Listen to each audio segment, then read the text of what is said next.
हम सब ने ये जाना है कि शरीर जब तक स्थूल और सूक्ष्म शरीर दोनों शरीर नहीं आते तब तक आत्मा कुछ नहीं कर सकती। वास्तविकता ये है, असलियत। परंतु ये जहां पर हम क्योंकि एक दूसरे पर्पस के लिए कर रहे हैं ना, प्रलय अवस्था का ध्यान क्यों कर रहे हैं कि एक शांति के लिए, कि हमारे सारे विचार जो है वो समाप्त हो जाए, इधर उधर विचार जा रहे हैं, तो केवल ईश्वर को ही हम अपना समझे, मतलब कि वही है और सब कुछ नष्ट हो गया। इस स्थिति को बनाने के लिए हम प्रलय अवस्था या आर्टिफिशियल कर रहे हैं। जब असलियत में होता है प्रलय अवस्था, उसमें आत्मा को कोई होश नहीं रहता, आत्मा तो मूर्छित ही होगी ना, वो ढूंढेगी किसी को, है ना। ये भी बात समझ लेना। कभी कोई विद्वान आपके सामने बात करे, कोई कहे और आपको हम तो ये करते हैं, वो कहेंगे प्रलय अवस्था में तो ये सब कुछ होता नहीं है। मैंने भी आपको कहा है कि जैसे हम बैठे हैं, अब कुछ तो कुछ करेंगे ही ना, ईश्वर में हाँ, ध्यान। नहीं वो तो करना है, वो करना, मैं उसी पर ही आ रही हूँ। तो मैं एक वास्तविक स्थिति भी बता रही हूँ, जो हम कर रहे हैं वो भी मैं बता रही हूँ कि वास्तव में आपको ये पूरा ध्यान होना चाहिए। किसी भी विद्वान के सामने कोई भी बात करे तो प्रलय अवस्था में, वो कहेंगे प्रलय अवस्था और आप ये कैसे गायत्री मंत्र कर रहे हो, कैसे ईश्वर को जान रहे हो? नहीं जान सकते जब तक कि मोक्ष प्राप्त नहीं होता, मुक्त आत्मा नहीं है, तब तक वो नहीं जान सकता कि यहाँ ईश्वर है या नहीं है। हम जैसी सामान्य आत्माएं होंगी तो प्रलय अवस्था में शरीर नष्ट हो गया, आत्मा होते हुए भी, उसमें चेतना होते हुए भी वो चेतनहीन सी रहेगी, वो मूर्छित सी रहेगी, क्योंकि उसके पास कोई भी इंस्ट्रूमेंट नहीं है, ना सूक्ष्म शरीर है ना स्थूल शरीर है। तो इसलिए उसको तो ये भी अनुभूति नहीं होगी अकेली हूँ। ये तीसरा जैसे होता है ना, थर्ड पर्सन रहकर अनुभव कर रहा है ये। तो वास्तविक स्थिति ये है, इतना समझ गए ना आप लोग। उस स्थिति में हम नहीं कर सकते एक परमात्मा का ना ध्यान कर सकते, ना परमात्मा को याद कर सकते। प्रलय अवस्था तो मूर्छित अवस्था है, जैसे कॉमा में गया हुआ पेशेंट होता है, कॉमा में है, वो कुछ नहीं, उसको कुछ होश नहीं रहती। हमारे गुरु जी स्वामी चित्तेश्वरानंद जी को जब ये 2 साल पहले ये हुआ था, पिछले साल ही तो हुआ, 1 साल मई में 23 मई को हुआ था पैरालिसिस।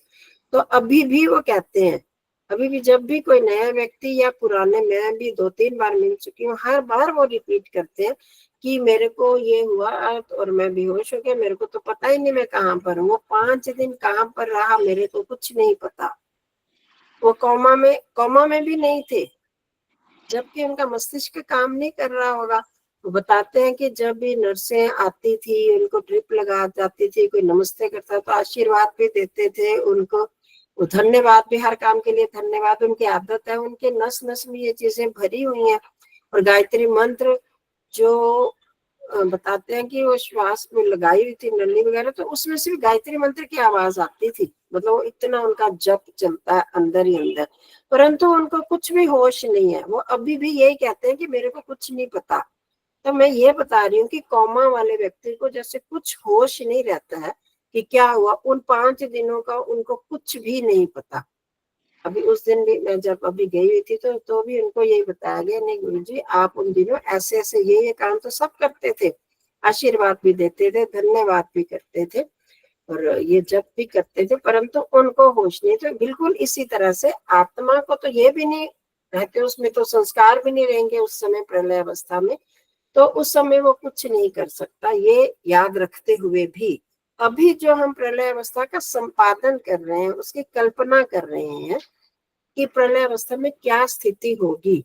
और मैं आत्मा, दूसरी आत्माओं को तो हम पहचान ही नहीं सकते, पर इतना हमें पता है दूसरी आत्माओं को हम जीवित स्थिति में भी नहीं पहचान सकते, स्वयं को भी नहीं हम पहचान सकते, पर इतना पता कि तो अपनी सत्ता से तो हम कोई इनकार कर ही नहीं सकते ना, कोई भी नहीं कर सकता। किसी को हम कहेंगे तुम नहीं हो तो मानोगे कोई? तुम हो ही नहीं है, तुम्हारी सत्ता नहीं है, तो वो वही भड़क जाएगा।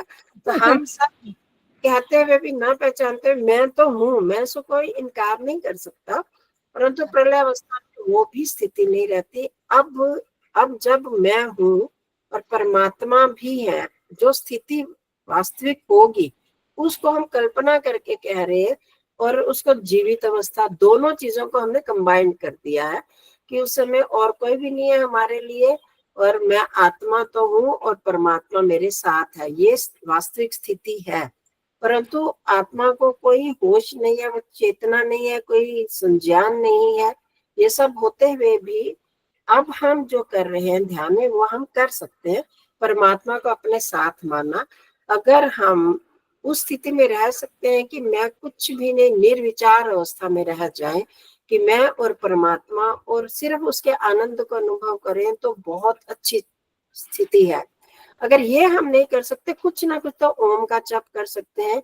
ओम का जप करते हुए परमात्मा आप सर्वशक्तिमान है, आप सर्वव्यापक है, मुझ आत्मा में व्यापक है, आप सर्वज्ञ हैं, सब कुछ जान रहे हैं, ये कर सकते हैं। गायत्री मंत्र का जप भी कर सकते हैं।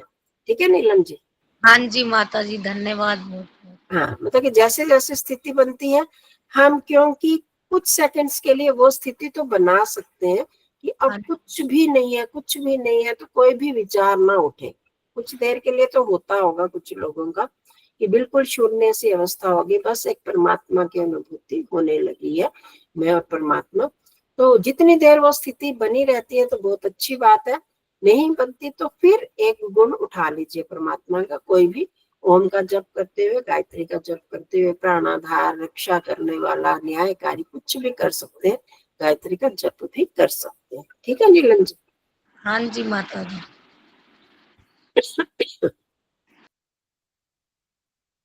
तो